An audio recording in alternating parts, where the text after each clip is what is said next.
அம்மா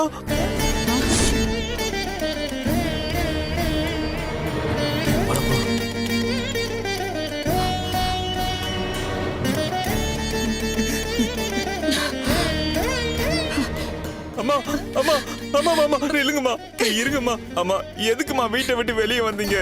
உங்களை எங்கெல்லாம் தேடி அலைஞ்சு தெரியுமா? இப்ப எதுக்கு இங்க வந்த? இன்னும் 2 நாள் கழிச்சு வந்திருந்தா ஒரேடியா நீ என் காரியத்தை முடிச்சிட்டு போயிருக்கலாம். அம்மா இப்படிலாம் பேசாதீங்கம்மா. ஏமா அப்படிலாம் பேசுறீங்க? நீங்க இல்லாத வீட்ல எங்களால ஒரு நிமிஷம் கூட இருக்க முடியலம்மா. வீட்டுக்கு வாங்கம்மா ப்ளீஸ்மா. எதுவா இருந்தாலும் பேசி தீர்த்துக்கலாமா? அம்மா இனிமே பேசுறதுக்கு எதுவும் இல்ல. நான் வீட்டுக்கு வரதாவும் இல்ல. அம்மா அம்மா அம்மா அம்மா ப்ளீஸ்மா. என் பையனை பத்தி எனக்கு ஒரு கனவு இருந்துச்சு. அந்த கனவு இப்ப கலைஞ்சு போச்சு.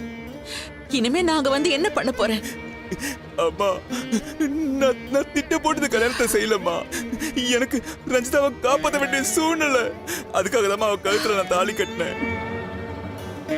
ஒருத்தரை ஆபத்துல இருந்து காப்பாத்துறதுக்காக ஒவ்வொருத்தரும் ஏதாவது ஒண்ணு செய்வாங்க. அந்த சூழ்நிலைக்கு ஏத்த மாதிரி நீ ரஞ்சிதாவுக்கு தாலி கட்டிருக்க. அது எப்படிடா கல்யாணம் ஆகும்? நெருக்கடிக்காக தாலி கட்டிட்டா அது கல்யாணம் ஆகுமா?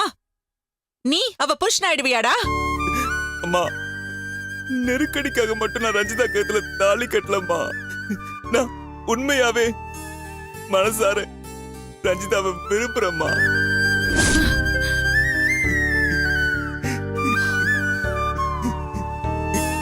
அத வெளியே சொல்ல தைரியம் இல்லாம நான் தவிச்சிட்டு இருந்தேன். ரஞ்சிதாவுக்கு அவ மாமாவோட பிரச்சனை வந்தப்ப வேற பொண்ணா இருந்தா நான் வெறும் காப்பாத்த மட்டும் செஞ்சிருப்பேம்மா.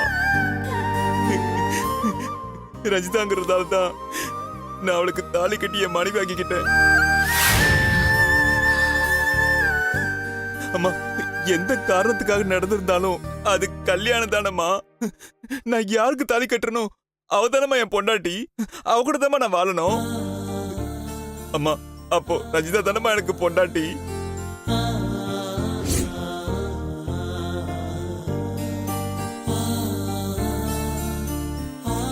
அப்போ அதுதான் உன்னோட முடிவுன்னா அப்பவே என்கிட்ட சொல்லிருக்கலாம் இல்லடா?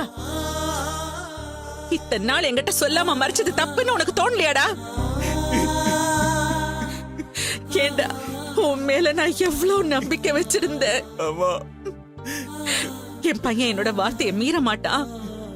நான் சொல்ற பொண்ணுதான் கல்யாணம் பண்ணிப்பான்னு அவ்வளவு நம்பிக்கையை உன் மேல வச்சிருந்தேன்டா. அம்மா உங்க நம்பிக்கையை உடைச்ச கூடாதாம்மா நான் இந்த விஷயத்தையே மறைச்சேன். இந்த விஷயத்த நான் எப்படியாவது உங்ககிட்ட சொல்லணும்னு வருவேன்.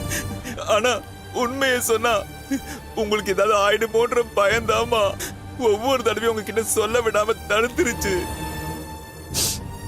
சரிப்பா, உனக்கு ரஞ்சிதாவை பிடிச்சிருக்குல்ல? அவ கூட வாழணும்னு முடிவு பண்ணிட்ட இல்லப்பா? அவ கூடயே சந்தோஷமா உன் வாழ்க்கை ஆரம்பிச்சிரு. என்ன விட்டுருப்பா. அம்மா